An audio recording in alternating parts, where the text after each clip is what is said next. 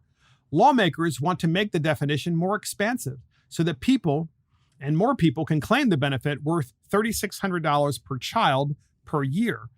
They're proposing to dump longstanding rules requiring a child to be a relative of the person taking the credit. Oh, so now all that has to happen is you can have millions of people having children out of wedlock. And then they get rewarded for having children out of wedlock. And then they get rewarded again for not working. Oh my gosh, that's great, Democrats. What a great idea. So in the Wall Street Journal, Democrats debate duration, details of child tax credit extension. At issue is how long the credit should extend and whether families should get the full benefit even if they aren't working. You're going to love this.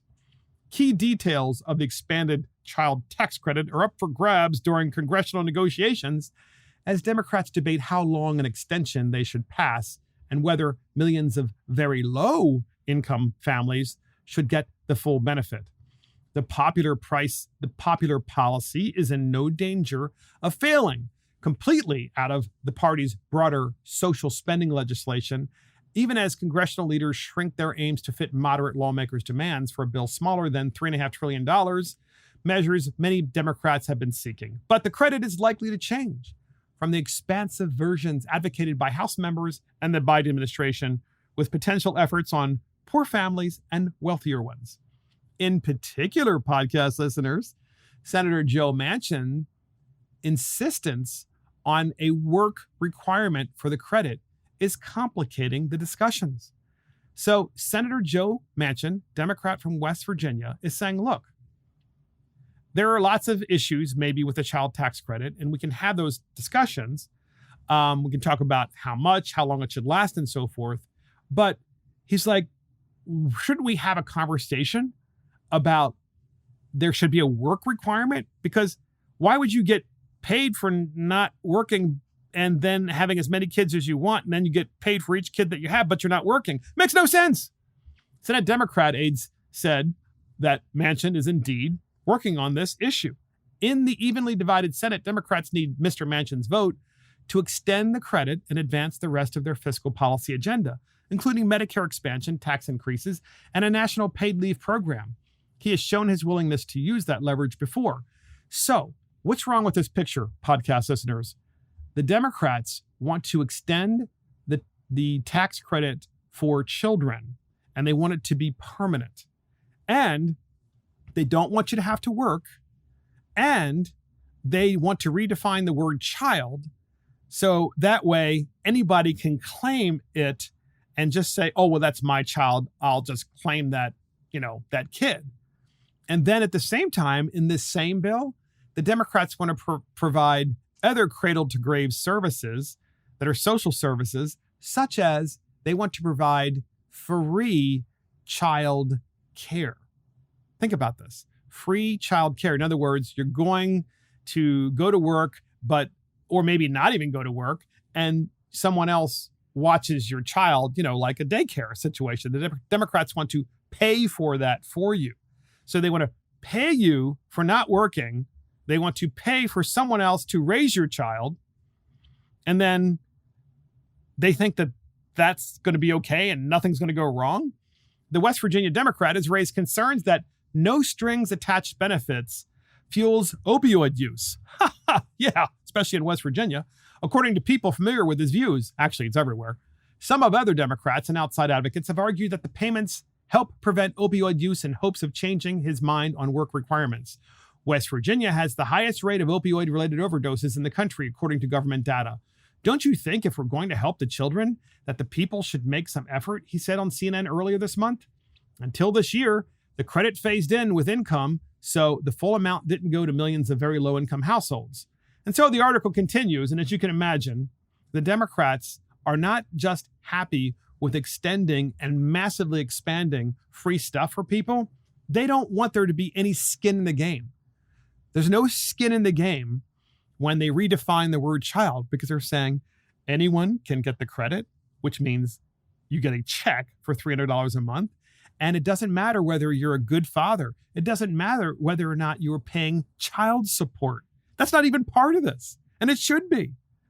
It's like, I'm sorry, we're not going to give you, Mr. Smith, $300 a month because you aren't taking care of your child. You're not even involved in your child's life, and you're not paying child support. So why would we give you money? But the Democrats want to reward you for doing all the wrong things. And that is why they want to redefine the word child. And that's the dumbest bill in America. And that's it for Mark and the Millennials. Thank you for joining Mark and the Millennials. This is Mark Fisher. Thank you to our producer, Christopher Hopkins. Check us out on iTunes, Spotify, YouTube, Facebook, Twitter, Parler, Rumble, and our website. See you next time.